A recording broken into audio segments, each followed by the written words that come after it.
What's up, internet? So I was out on a walk and I wanted to make this video, and then I forgot what I was going to say. And so I've come back and now I remembered. Had to watch George Clooney as Batman and watched another video about how to measure alcohol ABV. This is called Schizophrenia and Worms and Eroticism. So probably the biggest, there's a lot of positive changes you can have. Probably the biggest change that I had that dramatically changed how I felt was taking strong dewormers, like not herbs. These are like farm animal pharmaceuticals. And to me, like one of the exchange points of worms is fluids, both breast milk, saliva, cum, piss and shit, all that stuff. That's how the worms get everywhere in other diseases. And so, like, one of the things about the worms is they crawl in your brain, and they, which is true, the worms will eat their way through your body and get into your brain and fucking make you do things. And so they'll make you erotic, like I want to mate with this person, and they'll also make you fight, like I want to fight this person, because it's both fluid exchange, right? So definitely I feel like I took like strong dewormers once a month for about 6 months. You only technically need to take it once, but I do like upkeep. So anyway, yeah, I've definitely felt the like pleasurable bliss and the needing and the yearning and also the guilt. There's these worms are tricky is that they can make you feel bad too. They can make you feel pleasure, but they can also make you feel pain. And so getting these worms killed really affected, like, I don't wake up cringing anymore. I used to wake up cringing, not really because of my actions, just like that thing how you remember something from the past and you go like, oh, or something like that. Not anymore. That emotion is no longer my emotion, right? And the other one is like that, oh, I've got to have them. They're so hot. I just want to know them. No, not anymore. Very, very quickly that feeling was gone, right? I hope it's not that the dewormer was tainted with something that attacks that in me. I hope that's not the story. But I do hope the story is I beat the disease, right? That the thing that was controlling my behavior and my parents' behavior and my siblings' behaviors and the behaviors of all the people I knew was basically they're being driven by a ubiquitous parasite. Just like how cats have toxoplasmosis, there's pretty much no cat owner that doesn't have toxoplasmosis. So, in my opinion, when the worm connection was severed, I lost the little voice inside my head. And I'm probably like, the way I feel is like exhausted, and a lot less active. Like there's kind of like this like ready, amped up energy to go do things. I don't think I'm getting old. I just think it's like this like energy that I'm gonna go get this social vibe going with like a worm breeding through my body. And now that it's like dead, I feel a lot different about a lot of things. And like one of them, of course, is like I'm less romantically gullible. I'm not fighting for mates. I don't feel this deep yearning to be with anybody. It used to be like this overriding emotion. And in a way, it's like it kind of makes you sexy in a way. Because it's like, imagine a skinny, young-looking, flirty person. One interpretation is they really like me and this is going to be hot. Another interpretation is they're being driven by a parasite and they want to mingle because that's how the parasite breeds. And that if you have a successful reproduction, this is also explains some like rapists too.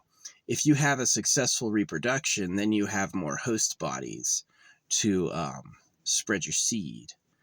Right? Is that like my parents, two infectees? I think my mom and my dad are obviously both infected. I could talk about it in another video, but it's like there's the signs. And I heard about fenbendazole from a internet post. It was like someone had talked about fen, and I took the other one that Joe Rogan takes too. Um, there's like one for like every farm animal, and there's one for horses, and I've taken both of them. And yeah, I feel like probably the biggest thing is like the nonstop dopamine is missing, but the nonstop dopamine is like the invader's lie, right? I'm going to excrete something that makes you feel like you're really, really happy so I can tell you what to do later. And it's like, it's really weird. But yeah, the feeling of exhaustion is real. Like, I'm just freaking exhausted. And a lot of people who can't get me, I feel like they're probably still infected. The people who can't get me are like not capable of having the clear thoughts I'm having, which here's the scary thing about clearing worms is that if you're clearing something that's been an evolutionary passenger, these worms have been a part of human society since forever, and I'm one of the first people ever to live without them, right? So how I feel and how I think is new. There's no complementary apparatus, because if it's like a complementary thing where, what do you call it? What's it called when they evolve together and they support each other? I can't remember off the top of my head what it's called. Um, it's not convergent, symbiotic relationship. Maybe it's a symbiotic relationship, maybe. But I think it's mostly parasitic because the thing eats your body. And like I used to have this like weird bump on my neck that's gone.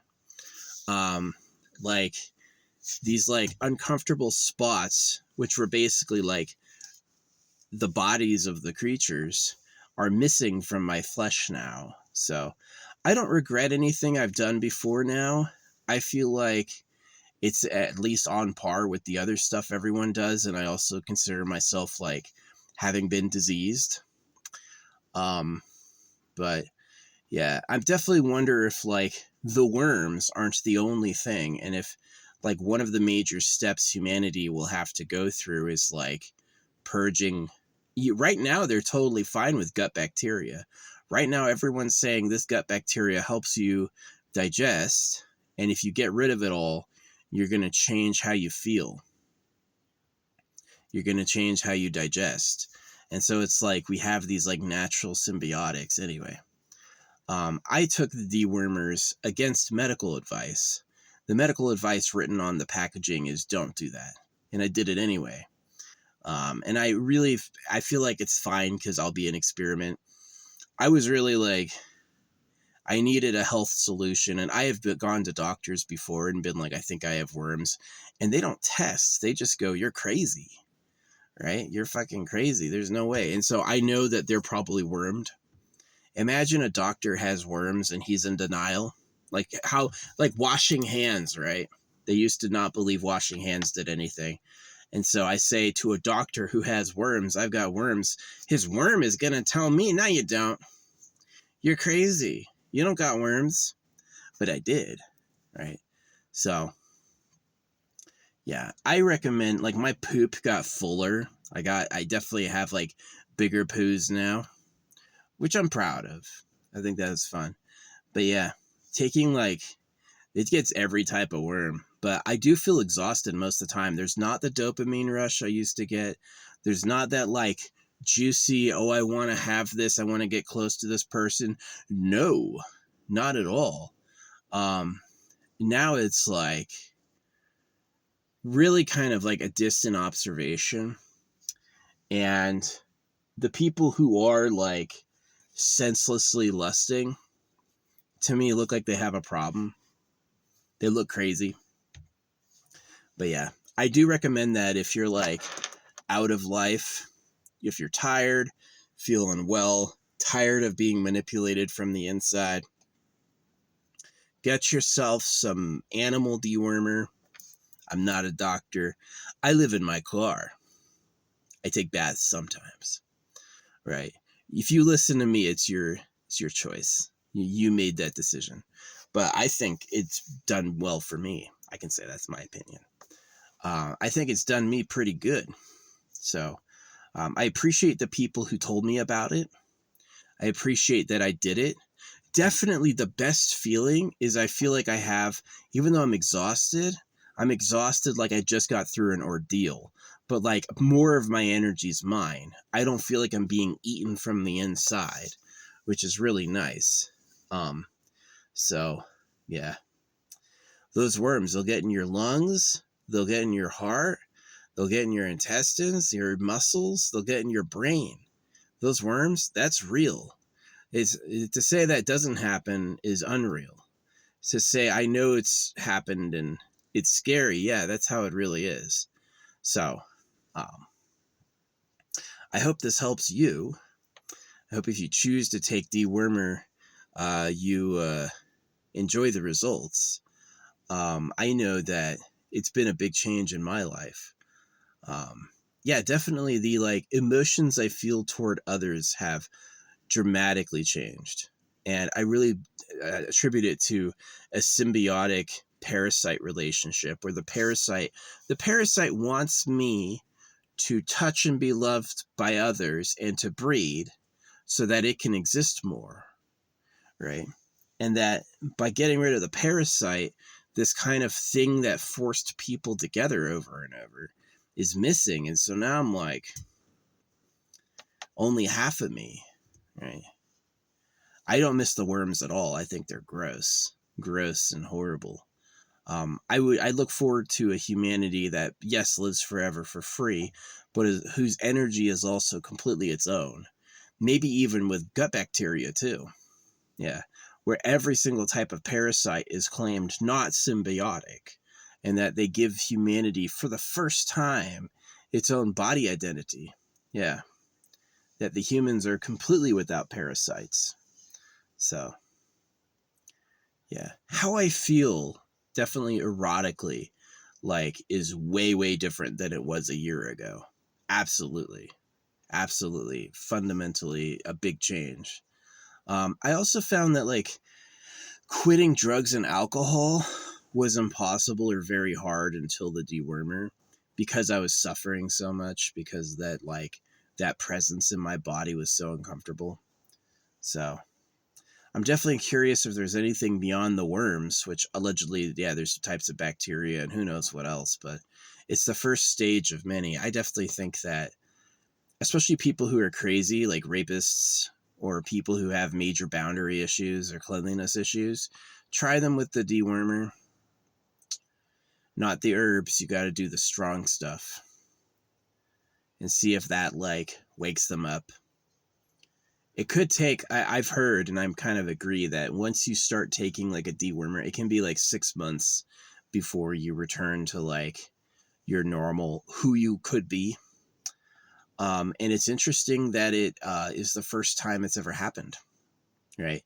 That my parents and their parents were all worm vessels and they had no choice but to experience this, right? And that I'm one of the first people to not be ridden with that crap anymore. And yeah, it's a big deal. It's interesting and sad. Definitely when you want to talk about what's super crappy is, oh yeah, the fucking worms are driving our emotions. That's super crappy. That's actually a problem. I remember watching the Star Trek where they put like earworms in, and I was like, I remember thinking that it was like so fantasy and it'd be horrible if it really happened. And I don't remember why. It was like my dad was like, uh-oh, oh, this bothers you. Well, we got a lot of that here. That's kind of how it works. So, yeah, kind of sad. If you like this gray in my beard, it's getting weird. It's getting weird looking. My hair is not dyed. This hair used to be blonde, and now it's brown. And my beard hair has turned white. This is white. That is white.